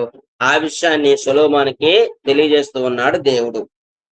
ఇందులో 14వ వచనం నుండి 22వ వచనం వరకు హదదును, ఎదోమీయుడైనటువంటి హదదును సొలొమోనుకి విరోధముగా రేపటం 22వ వచనం వరకు. 23వ వచనం నుండి 25వ వచనం వరకు సొలొమోనుకి ఎల్యాదా కుమారుడు అంటే రెజేనును విరోధిగా రేపటం, అది అక్కడ మనకు కనబడుతూ ఉంది. 26వ వచనం నుండి 28వ వచనం చూస్తే యెరోబాముని సొలొమోను సేవకుడైన యెరోబాము కూడా ఆ సొలొమోను మీద రేపినట్లుగా మనకు కనబడుతూ ఉంది. అంటే ఇక్కడ ఒక విషయాన్ని మనం గమనించాలి. మనం పాపం చేస్తే దేవుడు ఏం చేస్తారంటే శత్రువుల్ని లేపుతాడు. పడుకున్నటువంటి శత్రువులను సైతము లేపి ఆ వ్యక్తికి విరోధముగా దేవుడు ఏం చేస్తాడంటే ఏర్పాటు చేస్తాడండి. అక్షరాల సొలొమోను విషయాల్లో, ఇంత మహాజ్ఞాని అయినటువంటి సొలొమోను విషయాల్లో మనం చూస్తూ ఉన్నాం. అంతవరకు రాజ్యము బ్రహ్మాండంగా ఉంది. ఎప్పుడైతే సొలొమోను అనేక మంది స్త్రీలను వివాహం చేసుకున్నాడో, వివాహం చేసుకుని విగ్రహారాధన చేసుకున్నాడో, ఆ విగ్రహారాధన చేయడం యొక్క కారణాన్ని బట్టి దేవుడు ఏం చేస్తాడంటే, ఒకటి నెంబర్ 1 ఎదోమీయుడైన హదదును విరోధంగా రేపాడు. రెండోది ఏంటంటే ఎల్యాదా కుమారుడైన రెజోనును విరోధంగా రేపాడు. 3 సొలొమోను సేవకుడైనటువంటి యెరోబామును కూడా అతను విరోధంగా రేపాడు. అదే 29 నుంచి 39 వచనం వరకు మనం ఆలోచన చేస్తే అహియా ప్రవక్త ఏం చేస్తాడంటే యెరోబాముతో మాట్లాడి నీకు దేవుడు 10 గోత్రములు ఇస్తున్నాడు అని చెప్తున్నాడు. ఇది కీలకమైనటువంటిది. యెరోబాముకి అహి అన్నటువంటి ప్రవక్త అహి యొక్క ప్రవక్త ఒక నూతనమైన వస్త్రాన్ని ధరించుకొని ఒక పొలంలో ఉండేటప్పుడు ఆ వస్త్రాన్ని చీల్చి 12 ముక్కలు చేసి 10 ముక్కలు అతనికి ఇచ్చి, ఇదిగో యెహోవా దేవుడు నీకు 10 గోత్రాలు నీకు ఇస్తున్నాడు, నువ్వు రాజువి అని చెప్పాడండి. అది 29 నుండి 30వ వచనం వరకు ఉన్నటువంటి 39వ వచనం వరకు ఉన్నటువంటి సంగతి. 40వ వచనంలో సొలొమోను యెరోబామును చంపచూడటం. సొలొమోను యెరోబాముని చంపడం. ఎందుకంటే నీ దాసుడికి ఇచ్చేస్తున్నాను రాజ్యాన్ని అని చెప్పాడు కదా, అందుకు యెరోబామే అనేసి ఏం చేస్తాడంటే సొలొమోను చంపడానికి ప్రయత్నిస్తాడు. ఈయనేమో ఐగుప్తు దేశానికి పారిపోతాడు. శీర్షక రాజు దగ్గరికి ఈయన వెళ్ళిపోతాడు. 41, 43 వచనాల్లో సొలొమోను యొక్క మరణం అనేది మనకు అక్కడ కనబడుతూ ఉంది. ఇది సొలొమోను యొక్క జీవిత చరిత్ర. 1వ అధ్యాయం నుండి 11వ అధ్యాయం వరకు సొలొమోను యొక్క చరిత్ర మనకు అక్కడ స్పష్టంగా కనబడుతూ ఉంది. 12వ అధ్యాయంలో రెహబాము సొలొమోను కుమారుడైనటువంటి రెహబాము రాజ్యాన్ని పరిపాలన చేస్తాడు. ఈయన పట్టాభిషేకం చేస్తాడు. ఈ 12వ అధ్యాయం అనేది చాలా కీలకమైనటువంటి అధ్యాయం. ఇశ్రాయేలీలు ఆ ఐక్యరాజ్యము రెండు భాగాలుగా విడిపోవడానికి మరొక కారణం ఏంటంటే ఈ రెహబాము యొక్క అతి తెలివి తక్కువతనం. రెహబాము యొక్క అతి తెలివి తక్కువతనాన్ని బట్టి రాజ్యం ఏమైందంటే 2 భాగాలుగా విడిపోయింది.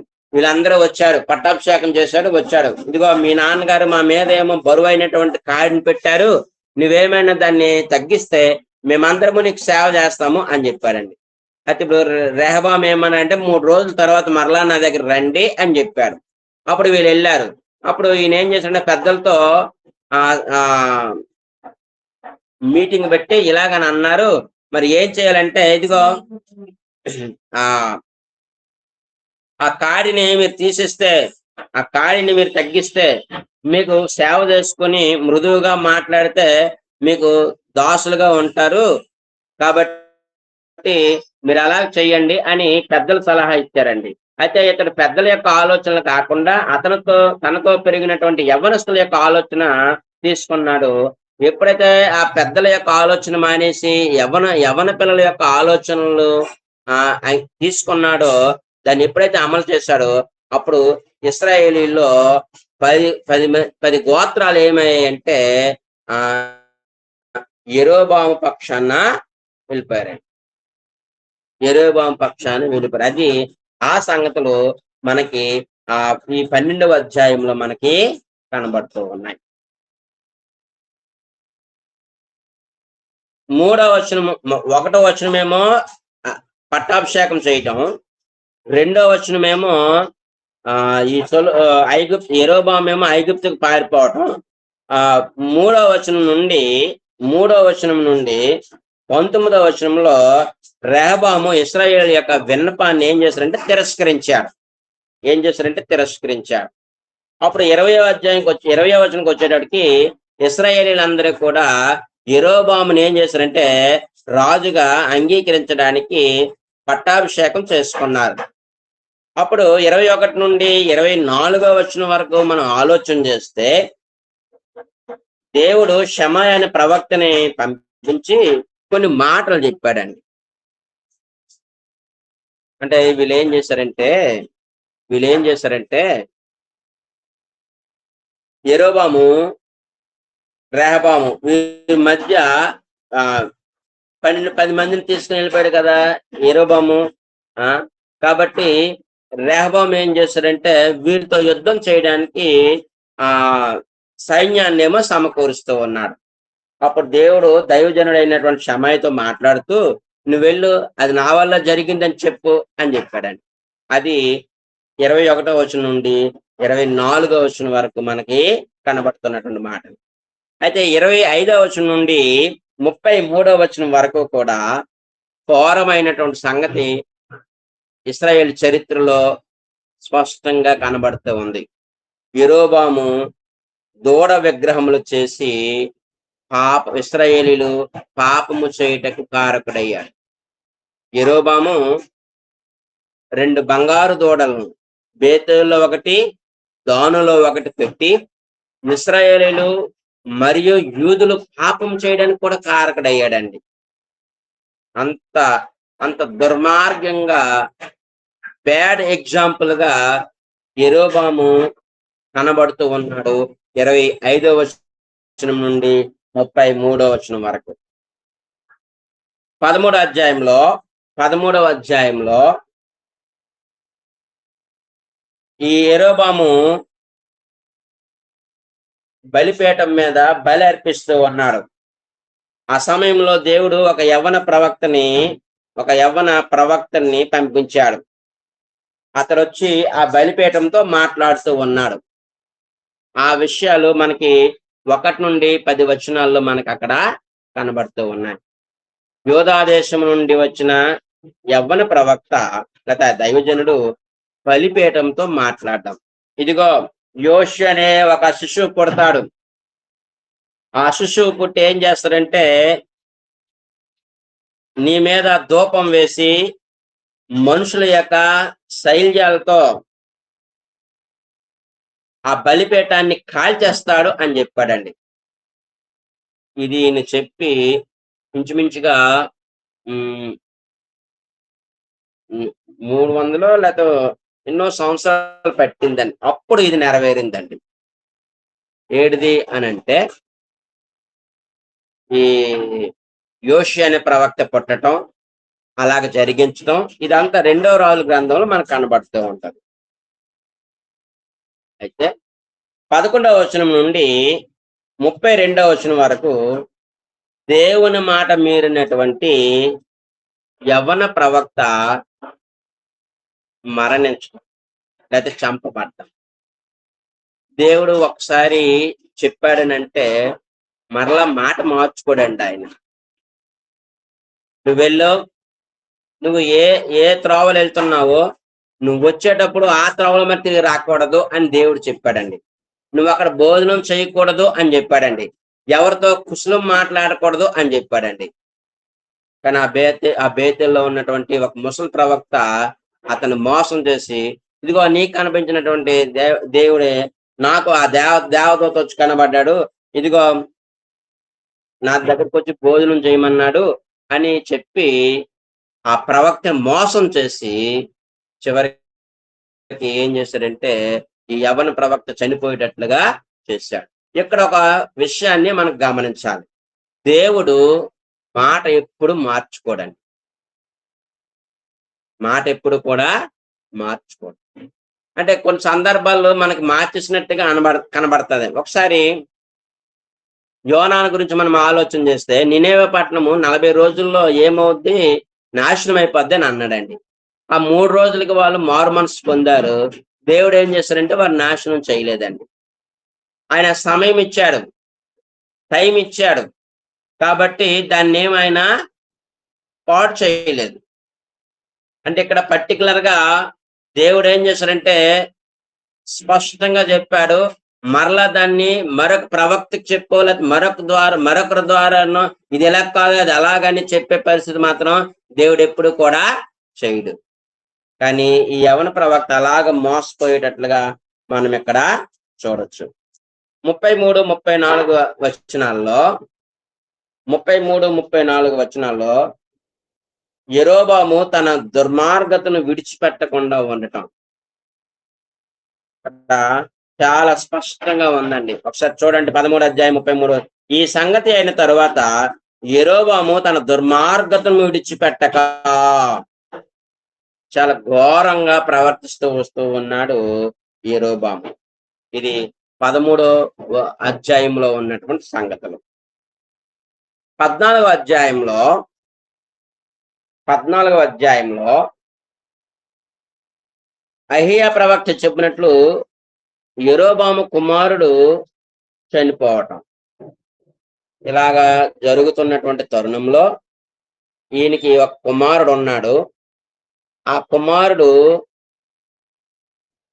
రోగంతో ఉన్నాడు, కాయిలబడంటే జ్వరంతో బాధపడుచు ఉన్నాడు, సిక్కుతో ఉన్నాడు, మంచం మీద ఉన్నాడు.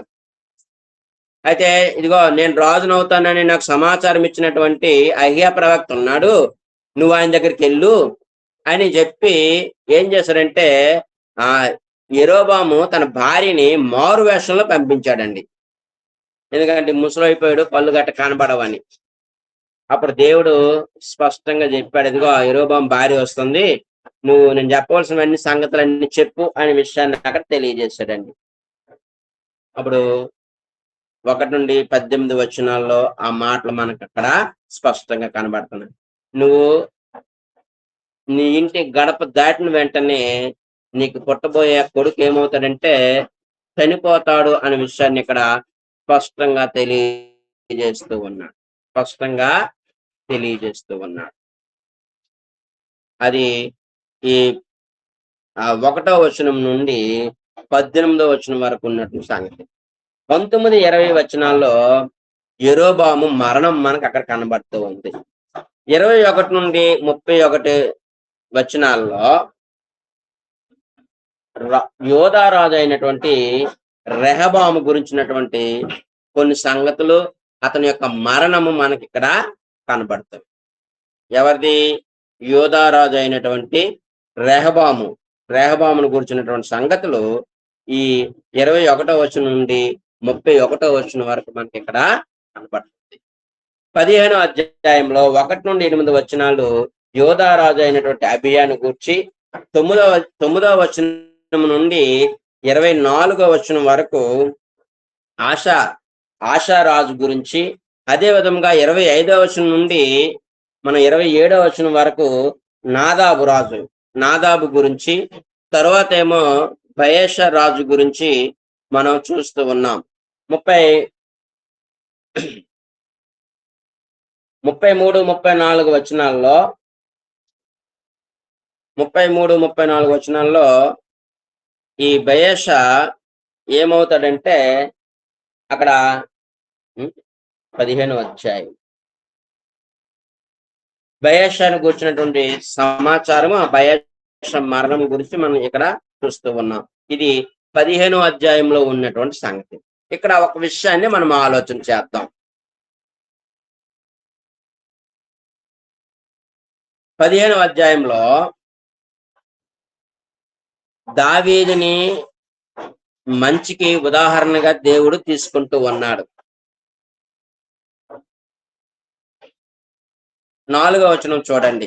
దావీదు హిత్తీయుడైన ఉరియా సంగతి యందు తప్ప తన జీవిత దినములన్నీ యెహోవా దృష్టికి యథార్థముగా నడుచుకొనుచు యెహోవా అతనికిచ్చిన ఆజ్ఞల్లో దేని విషయమందు తప్పిపోకుండా కనుక అని అన్నాడండి. ఆశ గురించి మాట్లాడుతూ ఇక్కడ 11వ వచనంలో ఆశ తన పితరుడైన దావీదు వలె యెహోవా దృష్టికి యథార్థంగా నడుచుకొని అని అన్నాడండి. అంటే మంచి విషయాల్లో దేవుడు దావీదుని ఉదాహరణగా చూపిస్తూ ఉన్నాడు. అదే విధముగా చెడు విషయాల్లో ఎవరినంటే యెరోబాముని చెడికి ఉదాహరణగా తీసుకుంటూ ఉన్నాడు. యోధారాజుల విషయాలేమో దావీదుని మంచిగా తీసుకున్నాడు. చెడికేమో ఇశ్రాయేలు రాజు అయినటువంటి యెరోబాముని చెడ్డ రాజుగా ఆయన తీసుకుంటున్నట్టుగా మనకి ఇక్కడ కనబడుతూ ఉంది. చూడండి 15వ అధ్యాయం 34వ వచనంలో, ఇతడు యెహోవా దృష్టికి కీడు చేసి యెరోబాము దేని చేత ఇశ్రాయేలు పాపము చేయటకు కారకుడాయనో, యెరోబాము దేని చేత ఇశ్రాయేలు వారు పాపము చేయటకు కారకుడాయనో దాని అంతటిని అనుసరించి ప్రవర్తించాడు. అంటే మోడల్ చూపిస్తూ ఉన్నాడండి. చెడుకు మోడల్ ఏమో ఇతను, మంచికి మోడల్ ఏమో దావీదు. ఇప్పుడు 16వ అధ్యాయంకి వద్దాం. 16వ అధ్యాయంలో 1 నుండి 7 వచనాలేమో 1 నుండి 7 వచనాలు బయేషాను గూర్చి. యెహూ అన్నటువంటి ప్రవక్త ఉన్నాడు. అదే సమయంలో ఈ బయేషాను గురించి కూడా అక్కడ మనకు కనబడుతూ ఉంది. యెహోవాకు హనాని కుమారుడైన యెహూకు ప్రత్యక్షమై బయేషాను గురించి ఇలాగు సెలవిచ్చెను అని అన్నాడండి. 8, 14 వచనాల్లో ఇశ్రాయేలు రాజు అయిన ఏలాను గూర్చి, 15, 20 వచనాల్లో జిమ్రీని గూర్చి, 21, 28 వచనాల్లో ఒమ్రీని గూర్చి ఆ విషయాలు మనకి ఇక్కడ స్పష్టంగా తెలియజేస్తూ ఉంది. అయితే 29వ వచనంలో అహాబు రాజు గురించి, అహాబు యెజబేలుని వివాహము చేసుకోవడము, అది మనకి ఇక్కడ స్పష్టంగా కనబడుతూ ఉంది. 34వ వచనంకి వస్తే ఈ 34వ వచనంలో ఈ అహాబు రాజు కాలంలోనే ఆ యెరికో పట్టణాన్ని కడతారండి. అప్పుడు యెహోషువ చెప్పాడు, యెహోషువ గ్రంథం 6వ అధ్యాయం 26వ వచనంలో, ఒకవేళ ఎవడైనా ఇదిగో పునాదులు వేస్తే జ్యేష్ఠ పుత్రుడు చనిపోతాడని, గౌనులు ఎత్తే ఆ కనిష్ఠ పుత్రుడు చనిపోతాడని యెహోషువ గ్రంథము 6వ అధ్యాయము 26వ వచనంలో చెప్పినటువంటి మాట 34వ వచనంలో నెరవేరిందండి. ఈ అహాబు కాలంలోనే యెరికో పట్టణానికి కట్టడానికి ప్రారంభిస్తే అప్పుడు బెతేలీయుడైనటువంటి హీయేలు అన్నటువంటి ఆయన ఆ పట్టణాన్ని కడితే అబీరాము అన్నటువంటి తన జ్యేష్ఠ కుమారుడు చనిపోయాడు. అవి తలుపులు ఎత్తేటప్పటికి సెగూరు అన్నటువంటి తన కనిష్ఠ కుమారుడు ఏమైపోయాడంటే చనిపోయాడు. అది 16వ అధ్యాయంలో ఉన్నటువంటి సంగతి. ఇప్పుడు 17వ అధ్యాయంలో 1 నుండి 7 వచనాల్లో ఏలియా వర్షము పడదని అహాబుతో చెప్పటము, రెండోది ఏంటంటే దేవుడు ఏలియాకు కాకుల ద్వారా ఆహారాన్ని పంపించడం. 1వ వచనమేమో ఏలియా అహాబు రాజుతో ఇదిగో వర్షం పడదు అని చెప్పడం, 2వ వచనం నుండి 7వ వచనంలో దేవుడు కాకులతో అహాబుకి ఏలియాకి ఆహారం పంపించడం. ఇది ఆ 7వ వచనం వరకు ఉన్న సంగతి. 8-16 వచనాల్లో దేవుడు సీదోను పట్ల సంబంధమైనటువంటి సారేపతిలో ఏలియాని పోషించడం మనం చూస్తూ ఉన్నాం. ఏలియా అక్కడ వెధవరాల చేత పోషించబడ్డం. 17-24 వచనాల్లో ఏలి ద్వారా సారేపతి ఆ స్త్రీ తన కుమారుడు బ్రతికించబడ్డం. సారేపతి ఆ స్త్రీ యొక్క కుమారుడు అనారోగ్యంతో ఉంటే, రోగ్గా ఉంటే, చనిపోతే దేవుడు ఏం చేశాడంటే ఏలి ద్వారా బ్రతికించాడు. అది 17వ అధ్యాయంలో ఉన్నటువంటి సంగతి. ఇప్పుడు 18వ అధ్యాయంలో వర్షము కురయలేదని చెప్పాడు కదా. మళ్ళా ఈ అహాబు రాజును అదే విధముగా అతని గృహ నిర్వాహకుడైనటువంటి ఉపాధ్యాయును ఏం చేస్తున్నారంటే ఉదకధారులు ఎక్కడైనా ఉన్నాయా గడ్డి కొరకు వెతకడం అనేది వారు ప్రారంభించారండి. ఆ సమయంలో దేవుడు బయలు ప్రవక్తలకును ఏలీకి మధ్య జరిగినటువంటి సవాలు ఈ 18వ అధ్యాయంలో మనం చూస్తూ ఉన్నాం. బయలుదేవుడైతే బయలు పూజిద్దాం, యెహోవా దేవుడైతే యెహోవాని పూజిద్దాం, మాకు 2 ఎడ్లు ఇవ్వండి. ఆ 2 ఎడ్లని మేము ఏం చేస్తామంటే బలర్పిస్తాం. ఆకాశం అగ్ని వచ్చి కాల్చాలి, అది సిస్టం అని అంటే ఈ బయలు ప్రవక్తలు వాళ్ళు ఏం చేస్తారంటే ఉదయం నుండి సాయంకాలం వరకు అలాగా ఇది చేసుకున్న దేవుడు ఆ బయలు ప్రవక్త, ఆ బయలు దేవుడు ఏమి చేయలేకపోయాడు. అప్పుడు ఏలి ఏం చేశారంటే ఆ కందకను 12 రాళ్ళు తెచ్చి బలిపీఠం కట్టి ఆ కట్టెల్ని ఫుల్గా తడిపి ఆ కందకమంతా నిండి పొర్లి ఇప్పుడు దేవుడు ప్రార్థన చేయగా ఇలాగ ప్రార్థిస్తుండగానే ఆకాశం నుండి అగ్ని వచ్చి ఏం చేసిందంటే ఆ యొక్క బలిపీఠాన్ని కాల్చేసింది. అంటే ఇది సవాలుగా మనం ఇక్కడ చూస్తూ ఉన్నాం. 41వ వచనం నుండి 46వ వచనం వరకు అప్పుడు వర్షము పడుట మనం చూస్తూ ఉన్నాం. ఇది 18వ అధ్యాయంలో ఉన్నటువంటి సంగతి. 19వ అధ్యాయంలో యెజబెలు ఏలియాను చంపడం అనేది ఆలోచన చేస్తుందండి.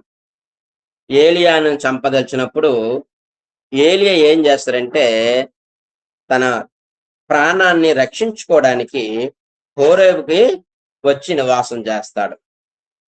9-18 వచనాల్లో అప్పుడు యెహోవా ఏలియాకు ప్రత్యక్షమై ఆయన చేయవలసినటువంటి పనుల గురించి అక్కడ తెలియజేశాడండి. 19-21 వచనాల్లో ఏలియా ఎలీషాని ఏర్పాటు చేసుకున్నాడు తన శిష్యుడిగా. ఏలియా ఎలీషాని తన శిష్యుడిగా ఏర్పాటు చేసుకున్నాడు. 20 అధ్యాయంకి వస్తే 20 అధ్యాయంలో ఇశ్రాయేలీలు సిరియన్లను ఓడించటం, ఇశ్రాయేలీలు సిరియన్లను ఓడించినట్లుగా 20వ అధ్యాయంలో మనకి కనబడుతూ ఉంది. 23వ వచనం నుండి 30వ వచనం వరకు కూడా మరలా రెండవసారి మరలా సిరియన్లను ఓడించినట్లుగా మనం చూస్తూ ఉన్నాం. 31, 34 వచనాల్లో 31, 34 వచనాల్లో అహాబు సిరియా రాజు అయిన బెన్హదదుతో సంధి చేసుకోవటం అనేది మనం చూస్తూ ఉన్నాం. ఇక్కడ సిరియన్లు ఓడిపోయినప్పుడు, ఆ సిరియన్లు ఓడిపోయినప్పుడు 2 సార్లు ఓడిపోయారు. అప్పుడు ఈ రాజులేమో గుహలోకి వెళ్ళిపోయారండి.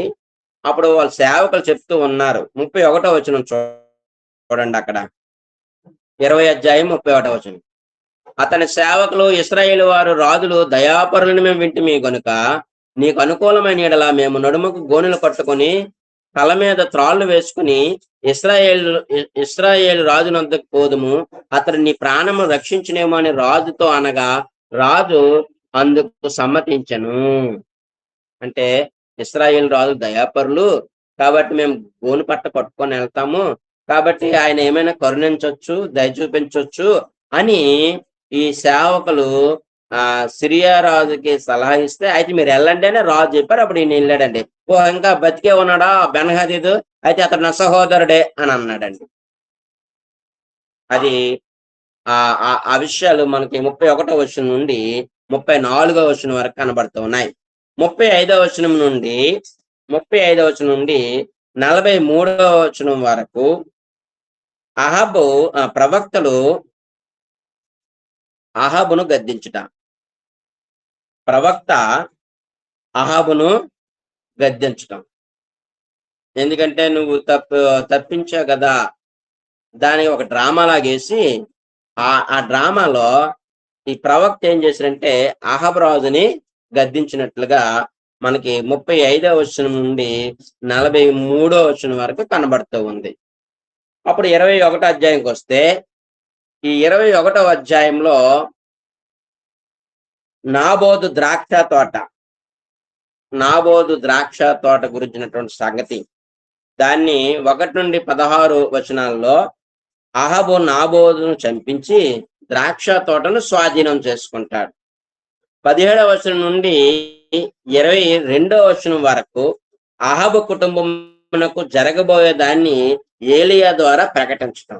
నువ్వు చంపించావు కదా, ఇదిగో ఇది నీకు జరుగుతుంది అని, నిన్ను నీవే అమ్ముకున్నావు కాబట్టి ఇలాగా చనిపోతారు, నీ మీదకి పాపం అనేది అపాయం అనేది రప్పిస్తున్నాను, నీ సంతానమేమో నాశనం చేస్తూ ఉన్నాను, అల్పులేమి గనులేమి అందరూ కూడా అహాబుకు పక్షమున ఎవరూ లేకుండా పురుషులందరినీ నేను చంపేస్తూ ఉన్నాను. ఇదిగో పొలంలో చనిపోయే వారినేమో పక్షులు వచ్చి తినేస్తాయి, ఊర్లో చనిపోయే వాళ్ళనేమో కుక్కలు వచ్చి తింటాయి. ఆ విషయాల్ని అక్కడ స్పష్టంగా తెలియజేస్తూ ఉన్నాడు. అయితే 25వ వచనం నుండి 29వ వచనం వరకు అహాబు వినయంతో దేవుని యొద్ద వేడుకుంటే, అయితే ఆ కీడు నీ కాలంలో సంభవించదు అని చెప్పాడండి. ఎంత దయాపరుడండి దేవుడు, ఎంత జాలి కలిగినటువంటి వాడండి. ఇది నీ కాలంలో రాదు, నీ కుమారుడు కాలంలో నీకు రప్పిస్తాను అని అన్నాడు. నీ కుమారుడు కాలంలో జరుగుతుంది అని చెప్పాడు. 22వ అధ్యాయం 1-4 వచనాల్లో యోధారాజు అయినటువంటి యెహోషాపాతు అహాబును కలుసుకుంటా సిరియనులతో యుద్ధం చేయుటకు అహాబుతో కలిసి యెహోషాపాతు అంగీకరించడం. అది 1-4 వచనాల్లో ఉన్నటువంటి సంగతి. 5-7 వచనాల్లో అబద్ధ ప్రవక్తల చేత ఇతడు అబద్ధ ప్రవక్తల విచారణ చేయటం. ఎవరు? అహాబు రాజు. అప్పుడు యెహోషాపాతు అడుగుతాడు, ఈ ప్రవక్తలో ఇంకెవరు లేరంటే ఉన్నాడండి, ఒక ఆయన ఉన్నాడు మికాయా అని చెప్తాడు. 8వ వచనం నుండి 28వ వచనం వరకు అహాబు సిరియనుల చేతిలో ఓడిపోతాడని మికాయా ప్రవక్త ప్రకటించడం. అది 8 నుండి 28వ వచనం వరకు ఉన్నటువంటి సంగతి. 29 నుండి 40వ వచనంలో ఇశ్రాయేలు చేతిలో ఇశ్రాయేలీలు సిరియనుల చేతిలో ఓడిపోవటం, అహాబు చనిపోవటం, అతని రక్తము కుక్కలు నాకటం అని ఆ విషయాలు 40వ వచనం వరకు మనకు కనబడతాయి. 41వ వచనం నుండి 50వ వచనం వరకు యోధా రాజు అయినటువంటి యెహోషాపాతు రాజు గురించి ఉంటుంది. అదే విధంగా 51వ వచనం నుండి 53వ వచనం వరకు అహాబు కుమారుడైనటువంటి అహజ్యా గురించి కూడా మనకి కనబడుతూ ఉంది. అంటే 8వ రాజు అయినటువంటి అహజ్యా గురించి ఇక్కడే కాకుండా ఈ 2వ రాజుల గ్రంథంలో కూడా ఉంటుందండి. 2వ రాజుల గ్రంథము 1వ అధ్యాయము 17వ వచనం వరకు కూడా ఎవరి గురించి ఉంటదంటే ఈ అహాబు రాజు గురించి, అహాబు కుమారుడైనటువంటి అహజ్యా గురించి ఉంటది. అహజ్యా అంటే ఇశ్రాయేలు 7 అని చెప్పాను కదా, 8వ రాజు అయినటువంటి అహజ్యా గురించి 1వ రాజుల గ్రంథంలో ఉంటుంది, 2వ రాజుల గ్రంథంలో కూడా ఉంటుంది. అది ఇక్కడ ఉన్నటువంటి ఆ విషయాన్ని మనం ఇక్కడ ఇలాగా గమనించగలుగుతాం. ఇది 1వ రాజుల గ్రంథం యొక్క వివరణ. ఈ ఉన్నటువంటి 22 అధ్యాయాల్లో ఇశ్రాయేలీ రాజులేమో 8 మంది కనబడతారు, యోధా రాజులేమో 4 కనబడతారు. ఐక్య రాజ్యాన్ని పరిపాలించినటువంటి సొలొమోను రాజు 1వ అధ్యాయం నుండి 11వ అధ్యాయం వరకు మనకు కనబడతాడు. 1-2 అధ్యాయాలేమో దావీదు యొక్క చివరి గడియలు, అంటే మరణానికి ముందు ఉన్నటువంటి చివరి మాటలు, ఆ దావీదు యొక్క చరిత్ర ఆ 2 అధ్యాయాల్లో మనకి ఇక్కడ కనబడుతూ ఉంది. ఇది 1వ రాజుల గ్రంథము. ఇది ఎందుకు రాశారు అని అంటే, ఒకటి సొలొమోను ఎలాగ పరిపాలన చేశాడో, లేదా సొలొమోను యొక్క వైభవం ఏమిటో మనకు తెలియచేయడానికి. 2 ఐక్య రాజ్యము ఎలాగ 2 భాగాలుగా విడిపోయిందో ఆ సమాచారము ఈ రాజుల గ్రంథంలో మనకు స్పష్టంగా కనబడుతూ ఉంది. ఇది 1వ రాజుల గ్రంథం యొక్క వివరణ. కాబట్టి ఈ విషయాలన్నీ మీరు చాలా జాగ్రత్తగా గమనించాలని ప్రేమపూర్వకంగా మిమ్మల్ని కోరుతూ ఉన్నాను. ఇందులో ఏవైనా డౌట్లు ఏమైనా ఉంటే తెలియజేయండి. ఏదైనా ఈ 1వ రాజుల గ్రంథంలో ఏవైనా డౌట్లు ఏమైనా ఉంటే తెలియజేయండి.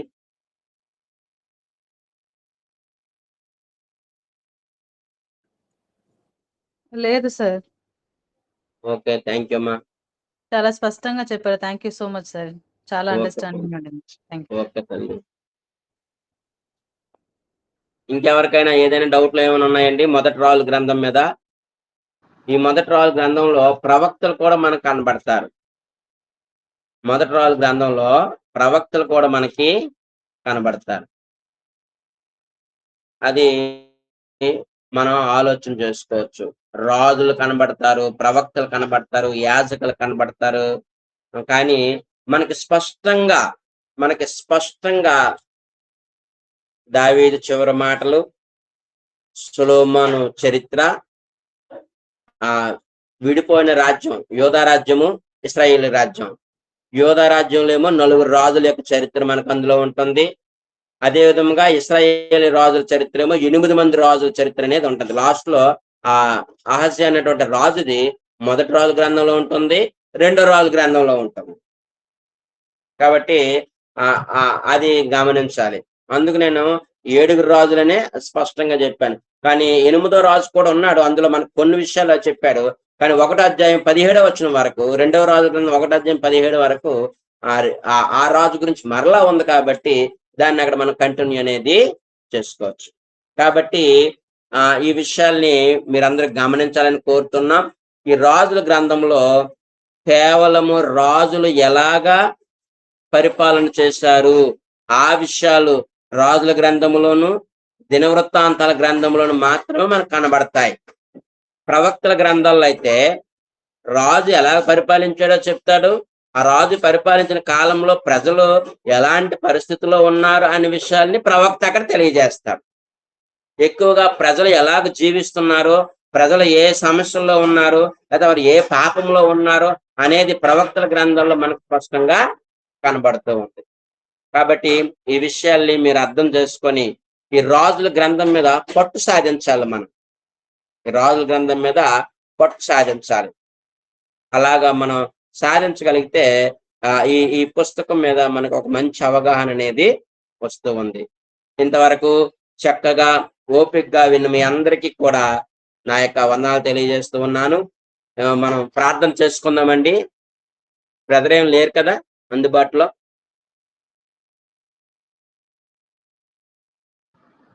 లేదు చేసామన్నారు.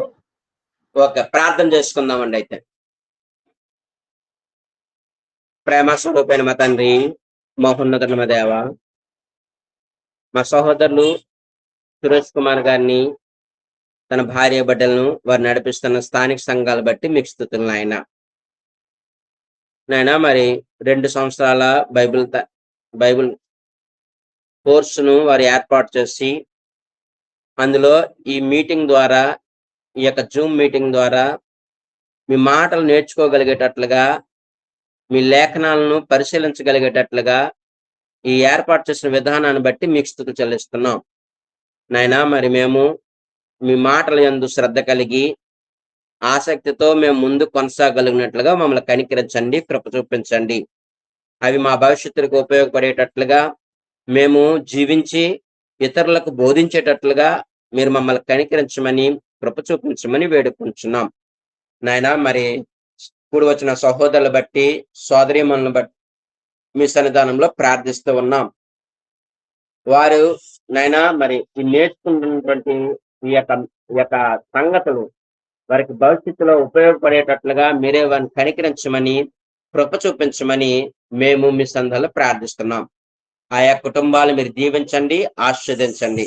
ఆయా కుటుంబంలో వారికి కావాల్సిన ప్రతి ఈవిని కూడా మీరు వారికి అనుగ్రహించమని మేము మీ సంఘంలో ప్రార్థిస్తున్నాం తండ్రి నాయన. అదేవిధంగా మా సహోదరులు సురేష్ కుమార్ గారిని, తన భార్య బిడ్డలను, వారు నడిపిస్తున్న స్థానిక సంఘాలు మీరు ఆస్వాదించమని నాయన. అనేక కార్యక్రమాలు వారు స్థానిక సంఘాల ద్వారా జరిగేటట్లుగా మీరే కనికరించమని, ఇలాగ ఈ సమయంలో మీ మాటలు వివరించడానికి మీరు ఇచ్చిన అవకాశాన్ని బట్టి మీకు వెలలేని కృతజ్ఞతాస్తుతులు చెల్లిస్తూ, మీ చిత్తమైతే మరొక సందర్భంలో మరలా మేమందరము కలుసుకొని మీ మాటలు నేర్చుకునే గొప్ప భాగ్యాన్ని మీరు మాకు అనుగ్రహించమని వేడుకొంచు. ఈ ప్రార్థనా మనవులన్నీ మా ప్రభువును మా రక్షకుడైన యేసుక్రీస్తు నామములో ఈ ప్రార్థన వేడుకొంచున్నాము మా తండ్రి. ఆమేన్. సహోదరులకు, సోదరులందరికీ నా యొక్క